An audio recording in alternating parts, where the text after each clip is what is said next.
Hey guys, welcome back to the channel. My name is Manas and I am a software engineer. In this video, we are going to understand what an API is in the simplest possible way. If you ever felt confused by the word API, don't worry. By the end of this video, it will feel very simple. So let's start the video. Before I explain technically what an API is, let's use a simple analogy. Imagine you go to a restaurant, you sit at your table and you want food. Do you go inside the kitchen? No, right? You talk to the waiter takes your order, goes to the kitchen, and brings the food back. In this example, you are the front end, the kitchen is the back end, and the waiter is the API. The API is basically the bridge between front end and back end. Now, if we try to understand API technically, API stands for Application Programming Interface. An API is a set of rules that allows two software applications to communicate with each other. It defines how to request data, what format to use, what response will come back. Let's take Instagram as an example. When you open Instagram, the app needs posts. It sends a request to the server using an API.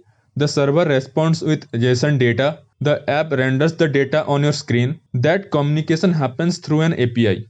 Here is a simple example using fetch. Here we are sending a request. The API gives us data. We convert it from JSON, then we use it.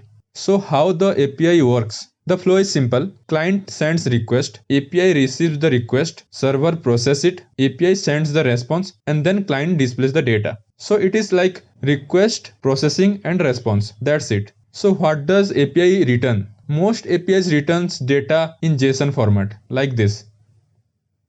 That's why understanding JSON is important before APIs. Now let's see types of API request. These are the common HTTP methods like get, post, put, delete. Get for get data, post for send data, put for update data, delete for remove data. There are more, but in real world use case, these are mostly used.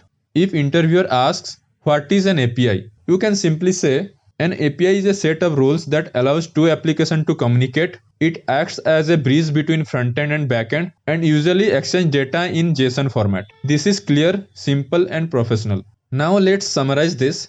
Remember, API is not the database, API is not the front-end, API is not the back-end itself. API is the bridge between the systems. So that's it for the video. If this video helped you understand APIs clearly, make sure to like and subscribe. In the next video, we will connect this with real fetch examples. Thanks for watching and I will see you in the next one.